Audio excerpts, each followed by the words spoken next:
Good morning students. बच्चों, last lecture में मैंने आपको ग्रुप ऑफ ऑटोमॉर्फिज्म के बारे में बताया था। अब हम उससे रिलेटेड जो है क्वेश्चंस कर रहे हैं। देखो, ग्रुप ऑफ ऑटोमॉर्फिज्म क्या था? जो एक सिंगल एलिमेंट से जनरेटेड होता था। ये हमारे पास एक साइक्लिक ग्रुप की फॉर्म में हमने एक सिंगल एलिमेंट से जनरेटेड सेट लेना था, उसको हमने ग्रुप ऑफ ऑटोमॉर्फिज्म प्रूव किया था। आज हम इससे रिलेटेड 3 एग्जाम्पल्स कर रहे हैं। फर्स्ट एग्जाम्पल है, show that group of automorphism of finite cyclic group is abelian group. अब इसमें क्या है, पहले तो आपने group of finite cyclic group लेना है। साइक्लिक ग्रुप से आपने उसको एबिलियन ग्रुप प्रूव करना है। साइक्लिक ग्रुप मतलब जो सिंगल एलिमेंट से जनरेटेड हो, और एबिलियन ग्रुप मतलब जो कॉम्यूटेटिव प्रॉपर्टी को सेटिस्फाई करता हो। सबसे पहले देखो, ये है आपका एग्जाम्पल नंबर 15। ये क्या है? Group of automorphism finite cyclic group. हमने क्या लेना है? सबसे पहले finite cyclic group let G equals to AB finite cyclic group. ठीक है, अब इसके बाद हमने क्या करना है? इसमें ग्रुप ऑफ ऑटोमॉर्फिज्म लेना है। तो हम क्या ले लेंगे इसमें? तो जैसे जैसे गिवन है वैसे वैसे देखते जाएंगे। पहले हमने फाइनाइट साइक्लिक ग्रुप ले लिया जो सिंगल एलिमेंट से जनरेटेड था। फिर हम लेट करेंगे OG be group of automorphism. Let OG be a group of automorphism. ठीक है, किसका है? Automorphism of G। फिर देखो, ऑटोमॉर्फिज्म हमारे पास क्या होता है? जो 3 कंडीशंस को सेटिस्फाई करे, 1, 1, 2 एंड होमोमॉर्फिज्म। तो और G इज इक्वल टू हमारे पास क्या आ जाएगा? F is mapping G to G में, then F is 1, 1 और 2 एंड होमोमॉर्फिज्म। ये 3 कंडीशंस को सेटिस्फाई करता है। अब इसको हमने एबिलियन ग्रुप प्रूव करना है। तो इसके लिए let F, G belongs to क्या आ जाएगा? और G आ जाएगा। तो जो F, G बिलोंग्स टू और G है, तो अगर हम इसके एलिमेंट्स की सेट बना ले, साइक्लिक ग्रुप की फॉर्म में हमने लेना है। तो F of A is equal to A raise to power m, G of A is equal to A raise to power m। G का हमने m और n यहाँ पे हमारे पास क्या है? इंटीजर्स हैं। अब हमने F और G को है एबिलियन ग्रुप प्रूव करना है। एबिलियन ग्रुप के लिए commutative F G is equal to GF आना चाहिए। तो ये हम क्या करेंगे? F G A, यही निकालेंगे। F G A, G A क्या है? A की पावर है F A। F A n क्या आ जाएगा? A raise to power n। तो ये किसके इक्वल आ जाएगा आपके पास? G F। A को अगर आप रिमूव कर दोगे तो F G is equal to क्या आ जाएगा? G।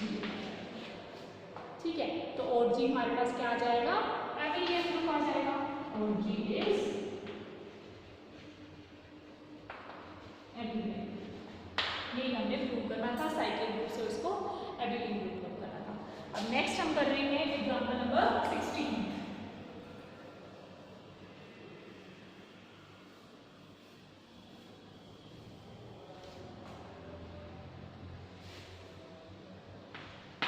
एग्जांपल 16 देखो, if G is a cyclic group of order 12। अब G जो है हमारे पास साइक्लिक ग्रुप है, तो मतलब इसका मतलब क्या हुआ? G जो है हमारे पास सिंगल एलिमेंट A से जनरेटेड है ऑफ ऑर्डर 12। 12 मतलब जो उसका 12th ऑर्डर है वो आइडेंटिटी के इक्वल है। तो G इज इक्वल टू हमारे पास क्या आ जाएगा? A की पावर 1, A की power 2, A raise to power 12 is equal to क्या आ जाएगा? आइडेंटिटी, क्योंकि इसका ऑर्डर ऑफ A हमारे पास क्या गिवन है? 12। ठीक है, अब G जो हमारे पास फाइनाइट साइक्लिक ग्रुप है, किसका? ऑर्डर 12 का। G is finite cyclic group of order 12। ठीक है, तो ऑर्डर ऑफ और G क्या आएगा?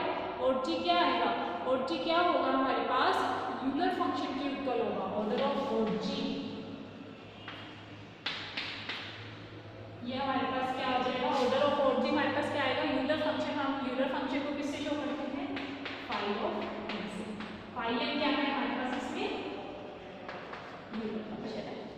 ठीक है, अब यूलर फंक्शन देखो क्या होते हैं? यूलर फंक्शन को इंटीजर्स बोलते हैं, पॉजिटिव इंटीजर्स जो हमारे पास A का ऑर्डर गिवन है 12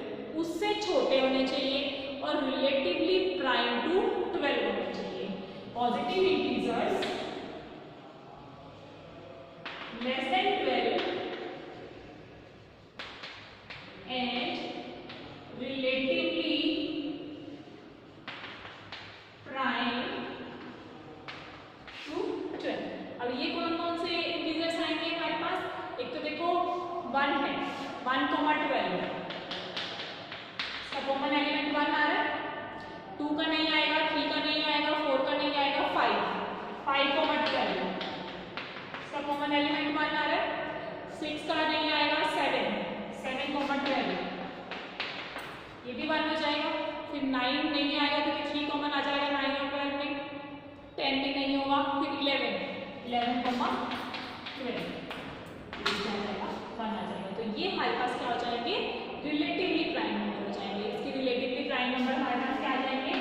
1, 5, 7 और 11। क्योंकि इसमें जो कॉमन एलिमेंट है इन सेट का और 12 का वो हमारे पास क्या आ रहा है? 1 आ रहा है। तो OG हमारे पास क्या आ जाएगा? कौन सा सेट हो जाएगा? F1, F5, F7, F11। ठीक है, इसका मतलब जो F(mx) है वो किसके इक्वल आ जाएगा? x की पावर n के followed x belongs to g के। ये आपने बताना था कि आपने और g की वैल्यू निकालनी थी।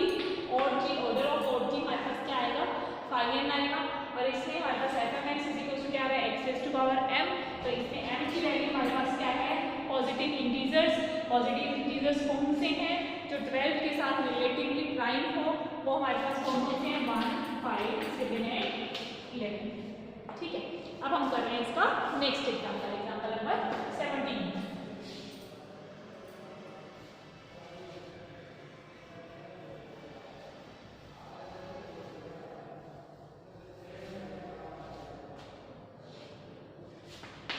एग्जाम्पल नंबर 17 देखो, let G be a cyclic group. G हमारे पास साइक्लिक ग्रुप है, वो हमने लिए सिंगल एलिमेंट A से चुने हैं।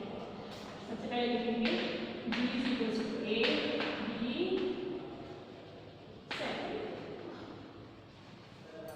ठीक है। आगे क्या देना है? ऑफ ऑर्डर 4, ऑर्डर भी आपके पास लिखना है 4।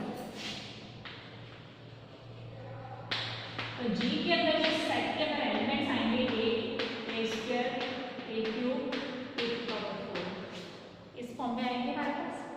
ठीक है, अब G जो है हमारे पास क्या है? फाइनाइट साइक्लिक ग्रुप है। फाइनाइट साइक्लिक ग्रुप है कितने ऑर्डर का? 4 ऑर्डर का। ठीक है, तो ऑर्डर ऑफ और G ये मैंने अभी आपको लास्ट लेक्चर में बताया था, कि लास्ट क्वेश्चन में बताया था कि इसके इक्वल होता है phi(x) के। phi(n) हमारे पास क्या है यहाँ पे? Euler function. phi(n) ले लो, phi(n) हमारे पास है यहाँ पे यूलर फंक्शन। तो इसमें जो हमने phi(n) की वैल्यू लेनी है यूलर फंक्शन, इसकी वैल्यू किसके इक्वल आएगी? अब ऑर्डर 4 है तो हमने क्या लेना है? Positive integer less than 4 relatively prime to 4। अब देखो 4 क्या हमने रिलेटिवली प्राइम चेक करते हैं। देखो 1, 4 कॉमन एलिमेंट 1 आ रहा है, 2, 4 में नहीं आएगा, 3, 4 कॉमन एलिमेंट आपका 1 आ रहा है। तो इसके रिलेटिवली प्राइम नंबर कौन से आ जाएंगे? सेट कौन सा आएगा हमारे पास? 1, 3 का। ठीक है, तो और जी हमारे पास क्या आ जाएगा? F1, F3। और जी हमारे पास F1, F3 हो गया। तो ऑर्डर ऑफ और जी ये हमारे पास क्या आ जाएगा? 3 हो जाएगा। Fmx क्या आएगा? x⁻m होगा, तो हमारे पास क्या हो जाएगी? वैल्यू 3 हो जाएगी। ये 3 क्वेश्चंस हैं। ये जो छोटे छोटे क्वेश्चंस हैं